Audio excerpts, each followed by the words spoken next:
रफ़ीक माथे पर बल डाले परेशान चेहरे के साथ बाहर आया और सलाम दुआ के बजाय हमारे बगैर इतला दिए आने पर खफगी का इजहार करने लगा। वो ज़्यादा खुश नहीं दिख रहा था।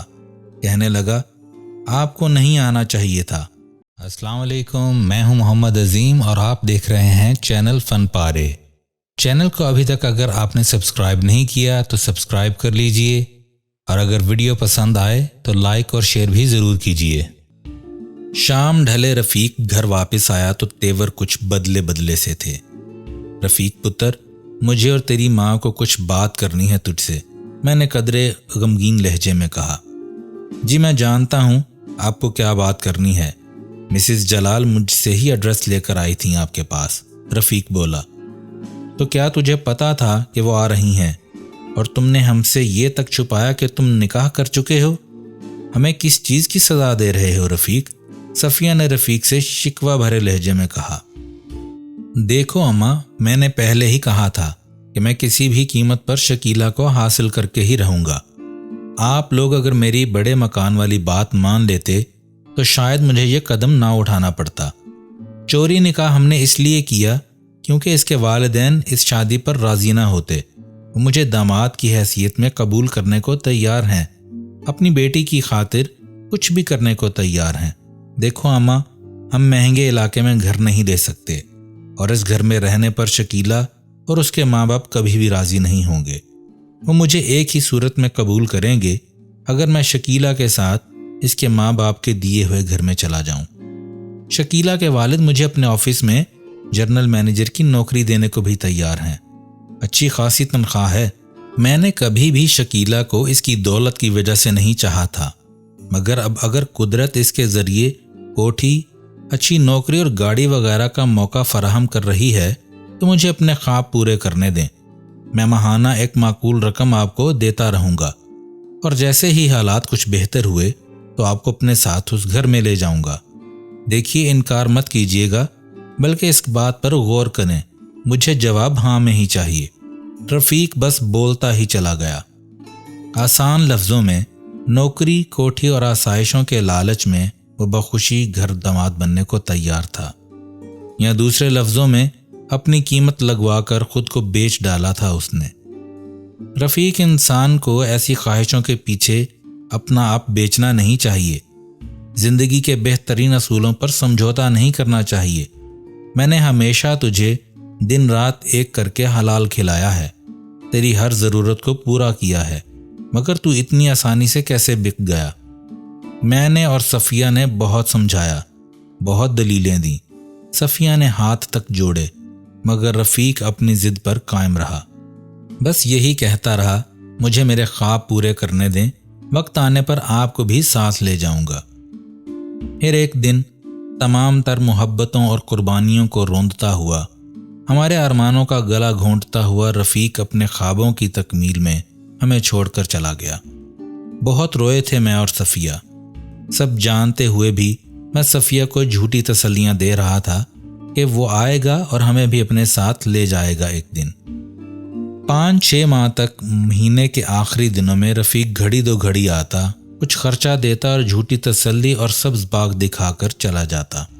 मेरा इससे वो पैसे लेने को मन बिल्कुल ना होता था, मगर सफ़िया की ज़िद थी कि ना लिए तो रफ़ीक का दिल टूट जाएगा।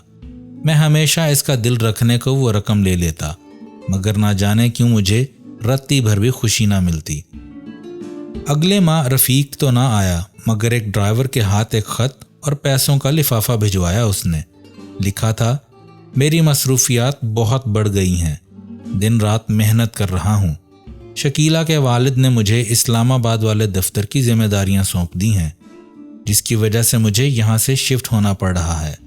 शकीला भी उम्मीद से है और दफ्तर के बाद ख़ास ख्याल रखना पड़ता है उसका। मैं वक्त मिलते ही चक्कर लगाऊंगा। दूर तो वो हमसे बहुत देर का हो चुका था, इसलिए इस्लामाबाद वाली ख़बर से मुझे ज़्यादा ताज्जुब न हुआ, मगर सफ़िया नम आँखों और उदास चेहरे से रफ़ीक की नेक औलाद की दुआएं मांगने लगी।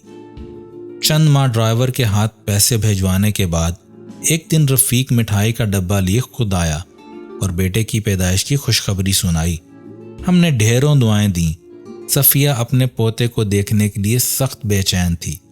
میں نے رفیق سے اسلام آباد والے گھر کا ایڈریس مانگا جو اس نے بڑی ٹال مٹول کے بعد دیا۔ چند گھنٹے بعد رفیق پھر آنے کا وعدہ کر کے چلا گیا۔ اگلے دن صفیہ نے میرے ساتھ بازار جا کر چھوٹے بڑے بہت سے کھلونے لیے، بے شمار رنگ برنگے کپڑے اپنے پوتے کے لیے خریدے اور جمعرات کا بے صبری سے انتظار کرنے لگی۔ جمعرات کی شام ہم دیے ہوئے پتے پر پہنچے تو گھر دلہن کی طرح سجا ہوا تھا۔ گھر کیا تھا؟ محل تھا، اور خوبصورتی میں اپنی مثال آپ۔ قیمتی لباس میں ملبوس بہت سے لوگ بڑی بڑی گاڑیوں سے نکل کر گھر کے اندر جا رہے تھے۔ چوکیدار کی زبانی پتہ چلا کہ آج رفیق کے بیٹے کا عقیقہ تھا۔ چوکیدار نے بڑی منت سماجت کے بعد رفیق کو بلایا۔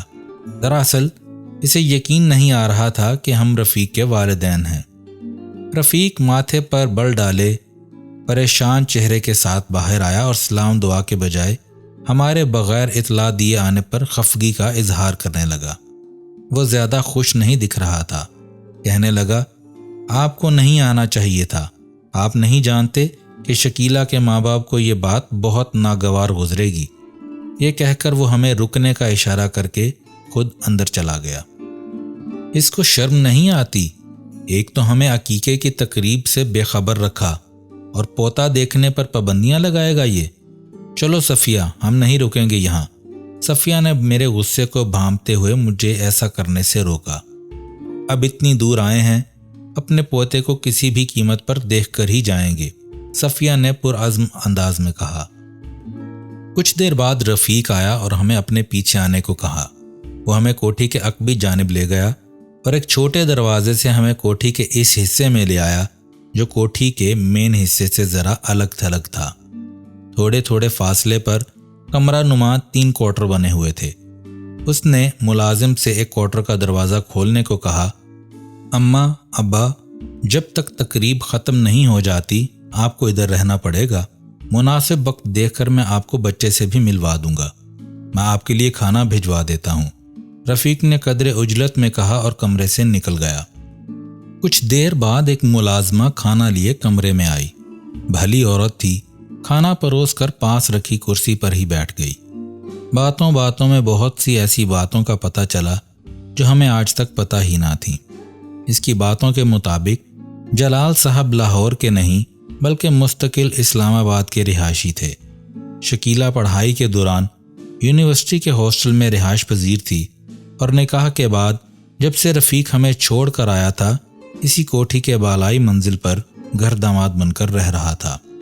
ملازمہ کی باتوں سے بخوبی اندازہ ہو رہا تھا کہ رفیق گھر داماد کے روپ میں ایک کٹ پتلی تھا جو ہر اچھے برے کام میں بس شکیلہ اور اس کے والدین کی جی حضوری کا قائل تھا۔ ہمارے لیے سب سے زیادہ تکلیف دہ بات یہ تھی کہ کیا خوابوں کی تکمیل کا یہی ایک طریقہ رہ گیا تھا رفیق کے پاس۔ آدھی رات کو مہمانوں کی رخصتی کے بعد رفیق آیا اور یہ کہہ کر کہ رات بہت ہو چکی ہے، صبح کے وقت بچوں سے ملواؤں گا، آپ اب آرام کر لیجئے، وہ چلا گیا۔ فجر کی نماز کے بعد میں اور صفیہ سو نہ سکے۔ 10 بج رہے تھے۔ چند بسکٹ تھیلے میں سے نکال کر کھائے اور کوارٹر سے باہر تازی ہوا کے لیے نکلے۔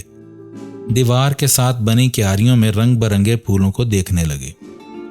کچھ ہی دیر گزری ہوگی کہ ایک گرجدار آواز نے چونکا دیا۔ کون ہو تم لوگ اور یہاں کیا کر رہے ہو؟ چوکیدار بھاگتا ہوا آیا اور میرے کچھ کہنے سے پہلے ہی بولا، سیٹھ صاحب، یہ رفیق صاحب کے والدین ہیں، کل شام کو آئے تھے اور رفیق صاحب نے ان کو سرونٹ کوارٹر میں ٹھہرانے کو کہا تھا۔ سیٹھ جلال کا غصے سے برا حال تھا۔ اپنے ہاتھوں میں موجود سگار کو مسلتے ہوئے بولا، تم لوگوں کی ہمت کیسے ہوئی یہاں آنے کی، اور رفیق نے تمہیں آنے کیسے دیا؟ ایک عجیب سا شور برپا ہو گیا۔ چوکیدار، مالی اور دیگر ملازم اکٹھے ہو گئے۔ میں اور صفیہ بت بنے کھڑے تھے۔ ہمت کر کے سیٹھ جلال کو سلام کیا، جس کے جواب میں اس نے غصے سے پھنکارتے ہوئے ایک ملازمہ سے رفیق کو بلانے کو کہا۔ رفیق بھیگی بلی کی طرح حاضر ہوا۔ اس کے ساتھ مسز جلال اور ایک لڑکی تھی جس کی گود میں ایک بچہ تھا۔ یہ غالباً شکیلہ تھی۔ شکیلہ کو بھی ہم पहली बार ही देख रहे थे। इस बार मिसेस जलाल हैरानी से बोली, ये लोग क्या कर रहे हैं इधर? अंकल, आंटी, आप प्लीज़ गुस्सा ना करें, मैं आपको समझाता हूँ। ये रफ़ीक था जिसकी आवाज़ गोया गले में फंस कर रह गई थी। हमें कुछ समझने की ज़रूरत नहीं है। जब एक बार ये बात तय हो गई थी कि ये लोग हमारे से कोई वास्ता राब्ता नहीं रखेंगे, तो फिर इनकी हिम्मत कैसे हुई यहाँ आने की? सेठ जलाल गुस्से से सुर्ख हो रहा था। हम सिर्फ अपने पोते को देखने आए हैं, फिर हम चले जाएंगे, सफिया ने इल्तिजा करते हुए कहा। अंकल, एक बार इन्हें मिल लेने दें, मैं वादा करता हूँ कि आइंदा ख्याल रखेंगे ये लोग।